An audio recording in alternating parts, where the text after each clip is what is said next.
Unleash your creativity with Omashola, where creativity is showcased in its many dimensions.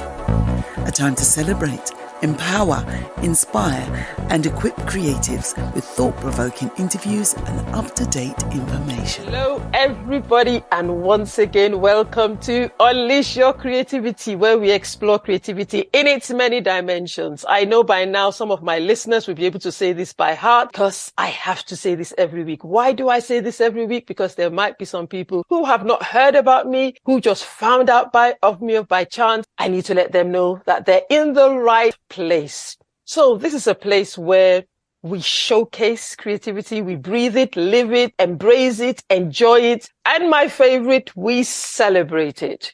And this platform gives us the opportunity, gives me the opportunity to legally bring creatives together and have fun. If you're not following me, this is the right time to do so. Please do so by going to the place of excellence. Today, I will be exploring another form of creativity, which might get your taste buds active.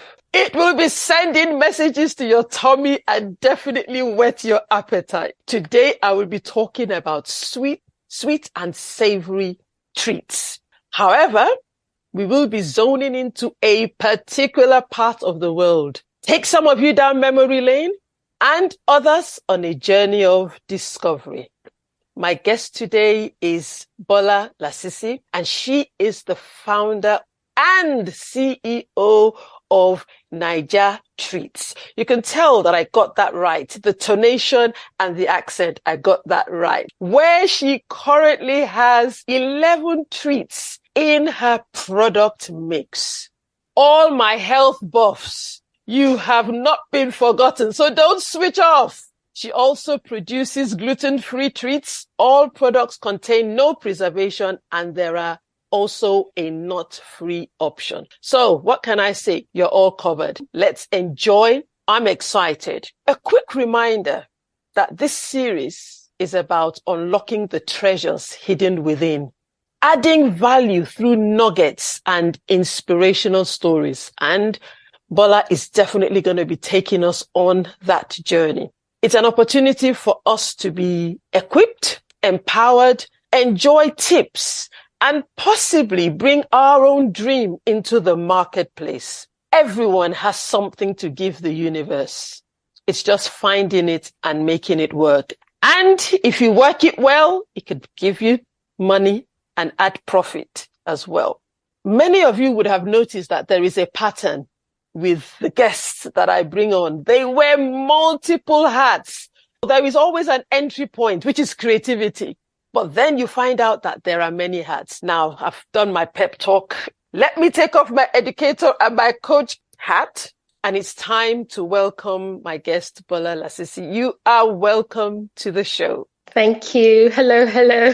Thank you for having me on here. As I mentioned earlier, it's going to be all about whetting people's taste bud, and I know that you're going to do us justice. Now, I try to give my guests an experience, and experience in the sense that anybody I bring on, if possible, I like to connect with them and be able to say yes. And I can say that I have tasted. So I'm not just bringing you on because you've got a good product, which you do have, but I've also had the opportunity to taste. Two things happened. I loved what I saw. And the second thing was that it took me down memory lane. And that in itself was bliss. So let's start from the very beginning. Who is Bola outside your business? To give you some pointers, what's your favorite food? Do you like traveling? Do you have hobbies? Go for it. Hello, my name is Bola and I'm an accountant. I love to travel. I love to cook.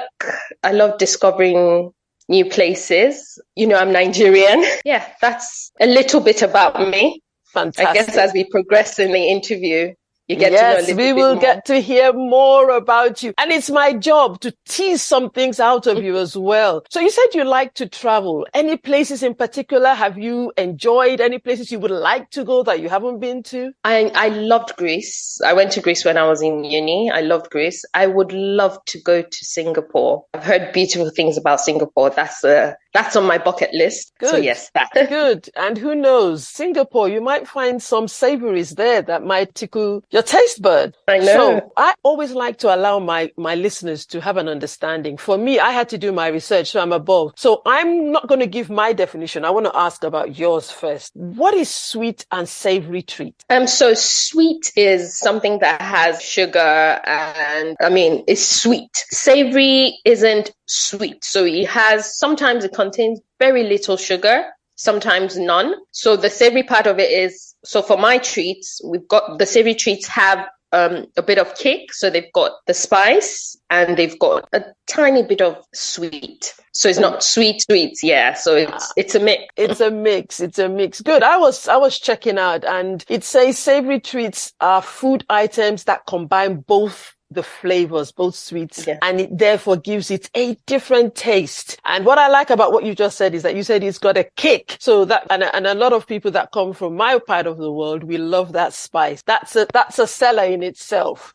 Before we go into your actual business journey, in your journey of life, is there anything that you feel now has been a catalyst for the business of today? I would say, for me, growing up, I really enjoyed these treats that I now make. And I used to make them with my aunt. For me, when the opportunity came, I just thought, oh, okay. And like I said, I love cook, I love to bake. So it was a no-brainer for me. I just thought, why not give it a try? And I really want to pick up on that, because you find out that people think, because I enjoy this, I can't turn it into a business. And sometimes there are things that have happened in our past that maybe we're forced to do certain things. I like to find out that even though you were doing some of these things with your aunt, maybe when you look back, were there things that you really wanted to do then, but now has become an asset? Tell me what it was like, literally doing these things when you were younger. Was it because it was done around you? Was it because you were forced to? What's that story like?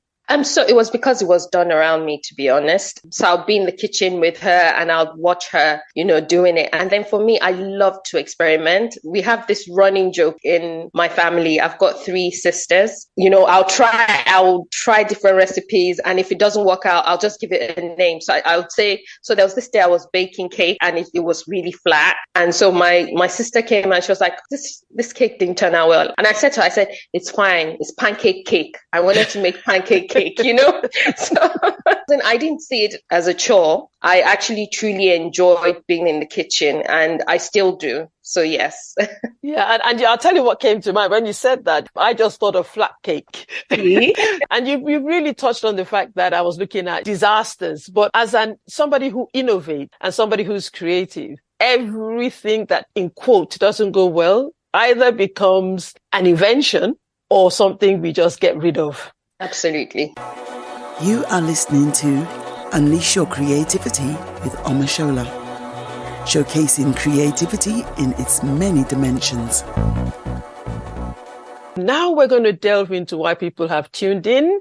It's all about the sweet and the not so sweet and how this journey started. And most importantly for me, the memory lane. When I saw you at the exhibition where we met, the first thing that attracted me was the display. And then I moved a bit further and then I started seeing all these items and they just kind of, and then you had a taster, which is, and then, and I started tasting and I was very, very impressed. So I know you mentioned earlier that your aunt inspired you and that you like cooking, you bake, but you specifically decided to take on this niche. What was the reason behind taking on this particular one, apart from all the other things that you do in the kitchen? My background is in accounting, and I worked as a management accountant for many years. And then when my kids came along, I kind of struggled with juggling my career and being a mom. And I really wanted to spend time with my kids. So I was looking for something to do. And I was speaking to my mom. My mom is a pastor. And she said to me, just pray and tell God to give you an idea that will sell. And that's what I did. I prayed. God, give me an idea that will sell, give me an idea that will sell. And this idea came. It just dropped in my spirit. And I was like, oh, okay. So I called my sisters. I was excited. I called them and I said, oh, look, I want to start making these treats, They sell them in African shops, but they're not fresh. So my own selling point will be fresh because they're freshly made. They're not flown in from Nigeria. Everything is made here. And one of them said, I don't think it's going to sell. I don't think it will work. So I got off the phone and I was a bit disappointed. And I felt that nudge again saying, the vision is not for them. The vision is for you. So just try it. And I thought, okay, I'll try it. There's no harm in trying. I mean, if it works, it works. If it doesn't work, we move to something else. So what was that initial try? So talk me through, we're going to talk about your products and you've got a good range of products. But from that knowing that this is what I'm going to do to the trying, what did that trying itself entail? Yes. So I made tasters of all the treats, and some of them I had never done before. I just went online, read on how to make them, look at the ingredients, and I just tried them out. And I sent them out to family and friends. And so they came back, gave me their feedback, too sweet, not nice. I did it until, I got, it's good enough now to sell. And I thought, okay, what's the next step? Open an Instagram page and wait for someone to order. That was it. Wow. And that's great to hear because again, as much as I love to hear stories, I love the listeners also to go away with, it may not be what you're doing, but the concept and the tips that will help them also on their journey. Now to the bit that really tickled my fancy, because when I came and you gave me that taster it's a really big business seller. It was a big tip because I'm looking at it, I'm thinking, I'm on a healthy lifestyle. Do I want to do this? And then I tasted one. I made the mistake, of tasting what we would call back home Gurundi, which is coconut biscuit, and the rest was history. The rest was history. Now, talk me through at least three. I know you know all your products by heart, but the first, your favorite, you don't have any favorites. So let's say how am I going to phrase this? The top sellers or whatever, however we want to put it. And tell me whether in you making them, because one thing that stood out for me when I tasted was that you can taste some food and you would say, yeah, it tastes like, but it is not it. But I tasted it and it tasted like what I had known from the original source. So tell me some stories. As you mentioned some of your items, talk me through some of the stories that they might trigger for you. My best seller is my chin chin. And I would say that for the longest time, I was not promoting my chin chin, because I just felt chin chin is readily available everywhere. So I focused more on the treats that were not. Like my peanut candy in Yoruba is called sisi pelebe. So it's something that is not ready. You hardly see it around, but you walk into any African shop, Asian shop, you see chin chin. Then someone tasted my chin chin. Another person, she makes chin chin as well. And she called me. She said, you sent me a box so I do taster boxes. And she said, I had everything in the box except your chin chin because I thought I make chin chin. And for some reason, I just went to your chin chin today and I tasted it. And she said, do you bake your chin chin? I was like, no, I don't. She said, there's no oil. It's amazing.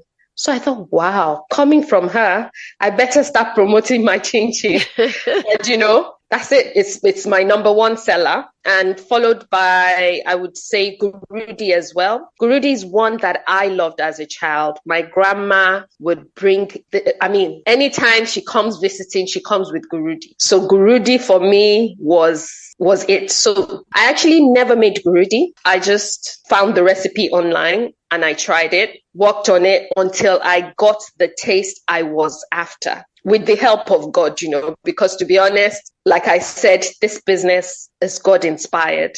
I got it and I sent it out, like I said, to family and friends, and they were like, yeah, it takes me back. And that's the tagline for Naija Treat, a taste of nostalgia with every bite. So we want you to, when you eat the treats, we want you to remember, your grandma, or remember where you are. And it also gives you the opportunity to share with your children, with family, friends, and loved ones here. Peanut candy is another big seller. I love peanut candy because I love peanuts.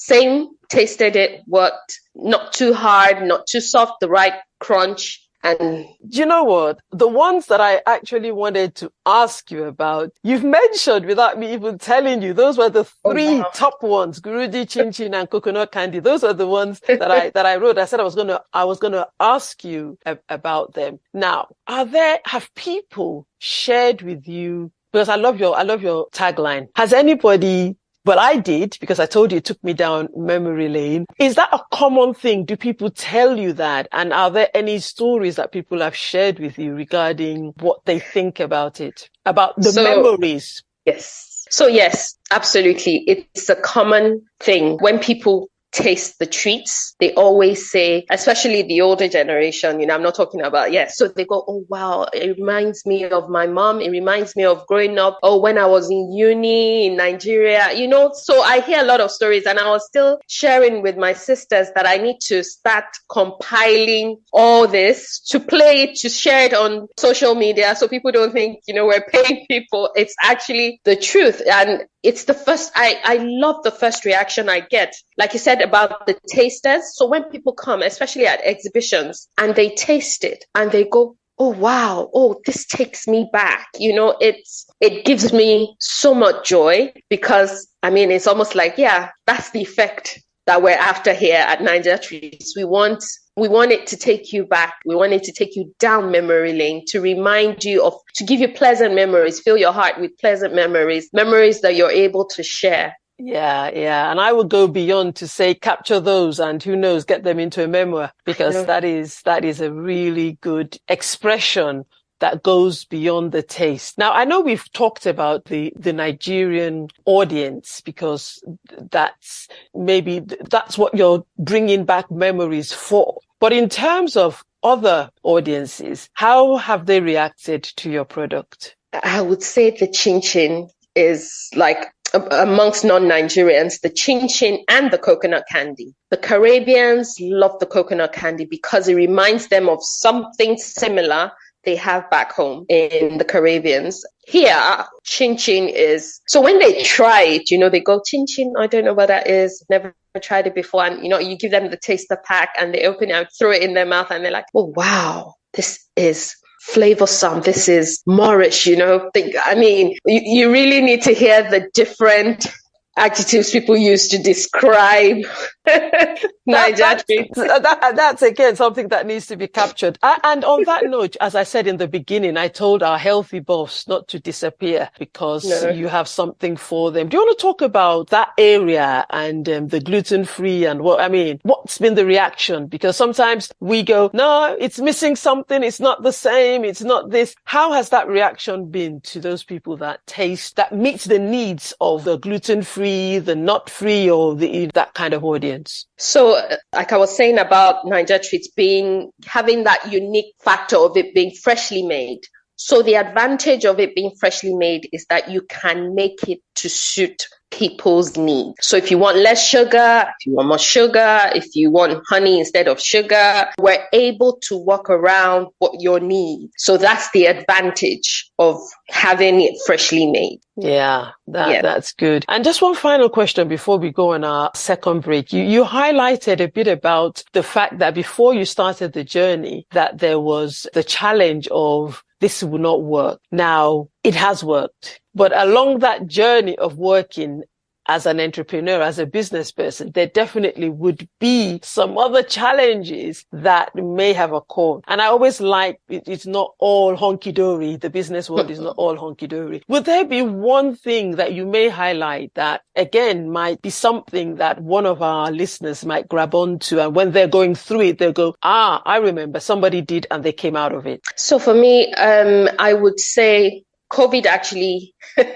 Because I started in 2019, and when COVID happened, the business kind of blew up. I don't know, people were ordering a lot of treats, and it was just me because you couldn't get someone else in. So I made hampers for Christmas, and I had close to 100 hampers alone. Wow.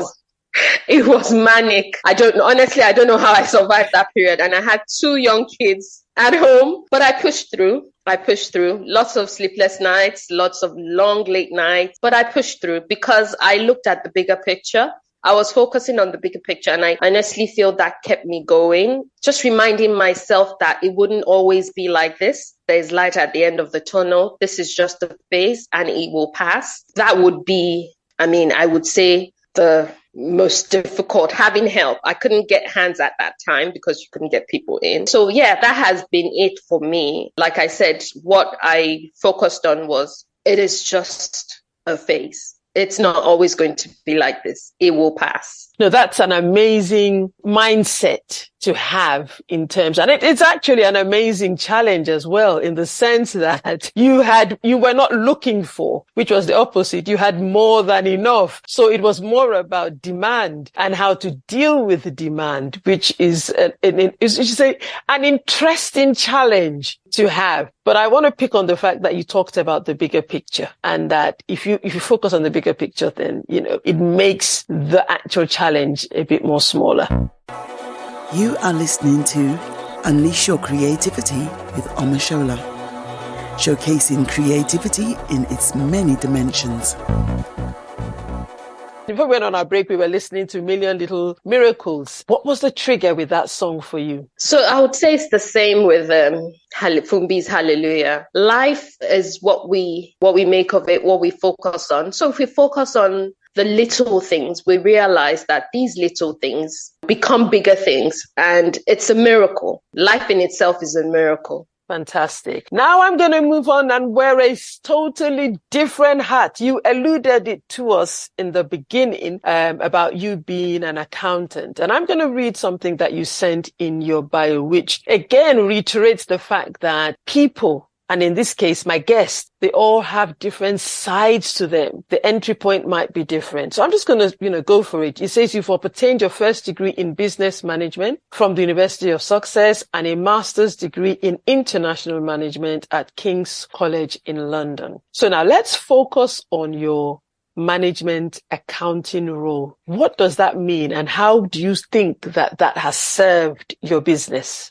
I would say it's prepared me because, running a business is no joke. The financial aspect, dealing with people, dealing with growing your business, really. Yeah, my background is in management accounting. So really that's looking at figures, writing reports. It's helped me. I would say it's given me the foundation that I now build on to manage funds, manage people as well, because obviously I worked with people, worked in a team. So, you get the opportunity to work with different people, different temperaments, know how to manage, and also know how to manage funds. Because when running a business, you have to be prudent. You have to know what to invest in.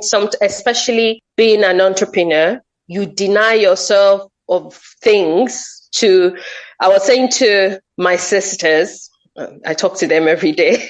So I was saying to them that it's funny how, you get money in and you think, oh, I'm going to spend this on myself. I deserve it. And then you look at it, oh, it's gone back in the business. It helps you manage funds. It helps you manage your team. It helps you manage your time as well, and trying to get a balance, work-life balance as well. Yeah, I always say to people that, because I also have a degree in business and management. It's a mind shift thing. And I feel that is one area that is very important for businesses, and it helps you think differently and be different. But I'm going to still stick on that point just for one more minute to say, because it's a totally different kind of business now from what you would do in those days. I'm taking you down memory lane now of what you would do as an account management or in that business. What was that world like? What were your highlights of that world, if there were any? Because I'm thinking she's dealing with figures. Give me if there's any highlight for that time. I would say this. When I was in uni, I never wanted to be an accountant. It wasn't what I wanted. But I graduated, and the first job I got was a graduate trainee accountant. And so I started, and you know how it is. Once you start in a role and you're trying to move, they tempt you with the money and go, oh, but you can get this, you can get this. So I stayed on for many years. But when you're an accountant, you have to be spot on. You can't, there's no room for error, so to speak, because you have to account for everything. Your account needs to balance. So you need to be accurate. You need to, there's some skills that you have to be an accountant. You have to be very detailed. You have to be, I feel, disciplined as well.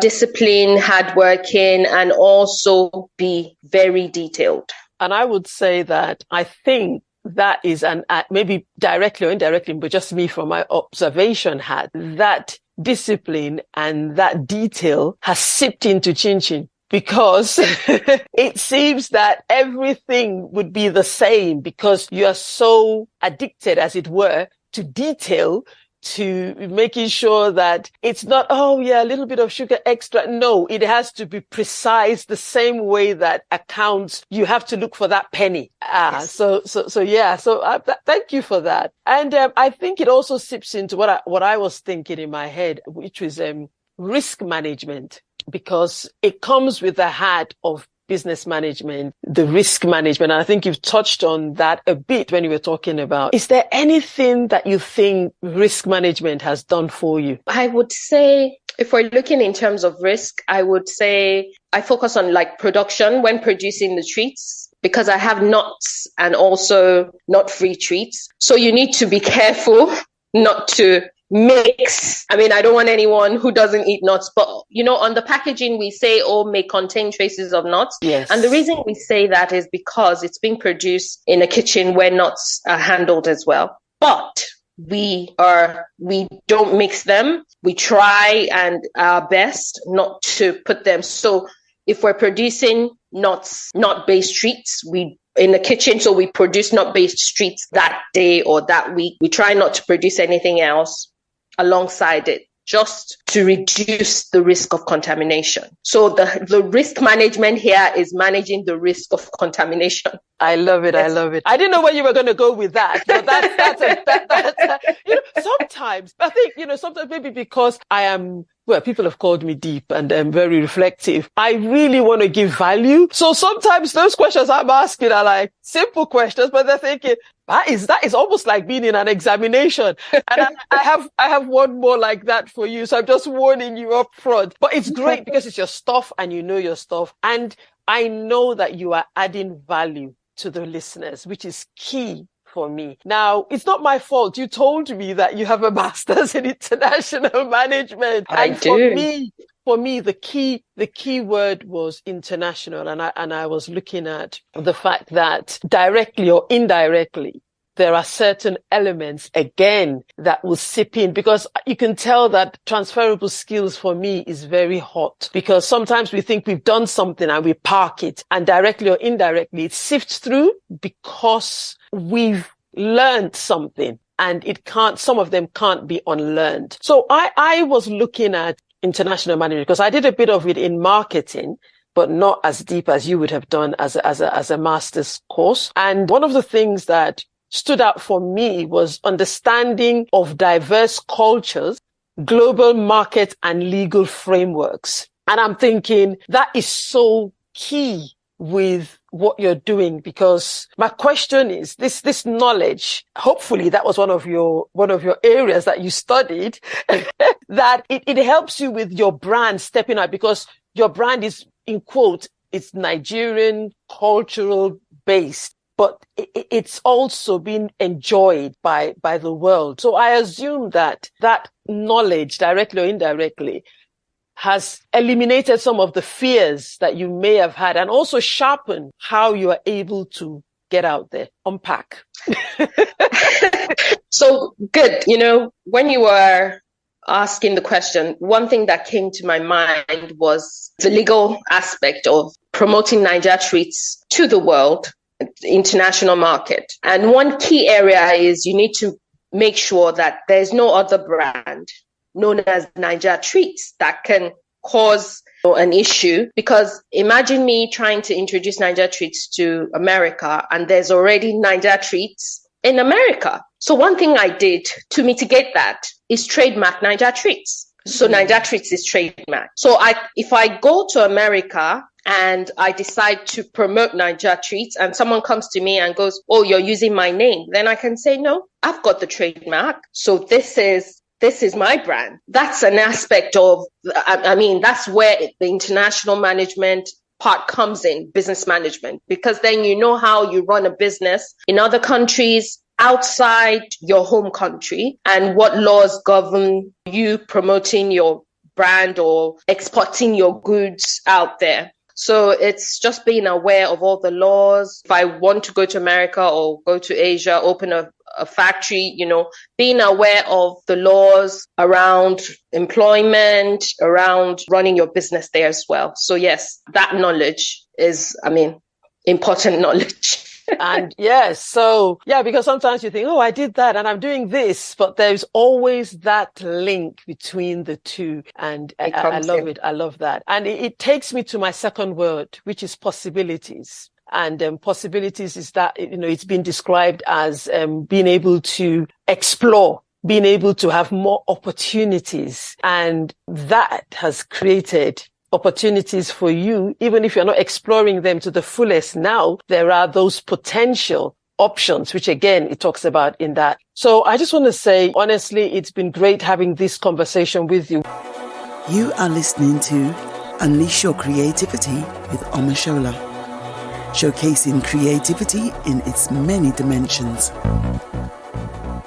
Well, we're at the final segment. I've been having fun. I guess you are. I hope that between me asking the questions and Bola answering the questions, that we have made you hungry. And we have created those palettes have been triggered, which means you would want to, once we're finished, rush off and find out, especially we've spoken a lot about Chin Chin, to find out what is that. So in a few minutes, she's going to give you where you can find her. I'm deliberately leaving this to the last bit so that people don't run off. And this is where I ask you the question, creativity, because creativity is a big word. It means different things to different people. What does creativity mean to you?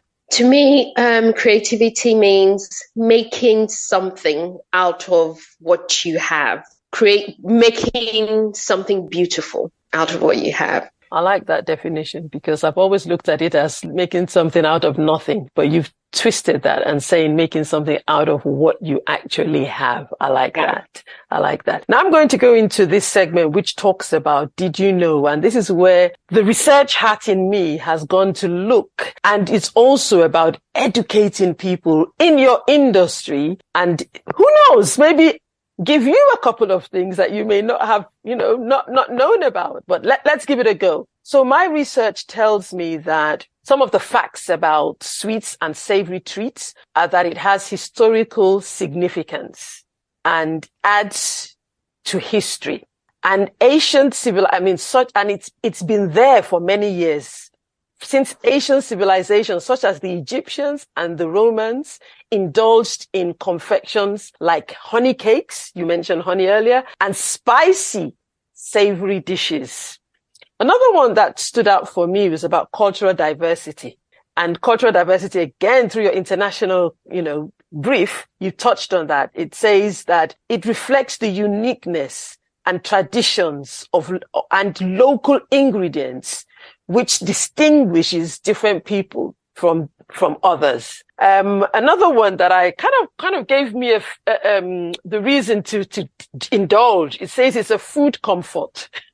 It says it evokes your feelings and it can make you nostalgic. Again, we talked about that. It reminds you of your childhood memories, special occasions, family traditions. So I'm so glad that some of these facts have filtered through and what we've talked about. I'm just going to mention one more. It also talked about, well, not one more, so I'm not lying. It talked about global popularity, and you also talked about that. It talked about emotional connection. And so these are facts about sweet and savory. So I will not look at Chin Chin the same way ever again. Every time I look at Gurundi, I'll be thinking of my culture. I'll be thinking of things because there is that connection. It goes deeper than just what you see. Is there anything that you think about that I've missed out that you may want to to add to or agree, disagree with those facts that I've pulled out? Honestly, I think you've touched on everything. And the main thing for me is the nostalgia, is, just taking you down memory lane. That's it for me. When people eat the treats, that's what I want them to do. That's the I want it to trigger emotions, pleasant memories. And it definitely did that for me. So now I'm going to ask the question, where can we find you? You can find Ninja Treats. Go to our website, www.ninjatreats.com, and you can find us on Facebook and Instagram at Ninja Treats. Great. Now, if anybody's thinking, I like what she's doing, and you did mention that there's this everywhere, but there's always a uniqueness and a difference with each person. What one tip would you give them? I would say find what makes you different and focus on that, market that, put that out there. There's something that makes you stand out. Focus on what makes you stand out, what makes you different, and let that be your selling point. Wow. Now I'm going to take that on board as well. Thank you very much. That was very key and very rich. You have been listening to Unleash Your Creativity with Omashola, showcasing creativity in its many dimensions.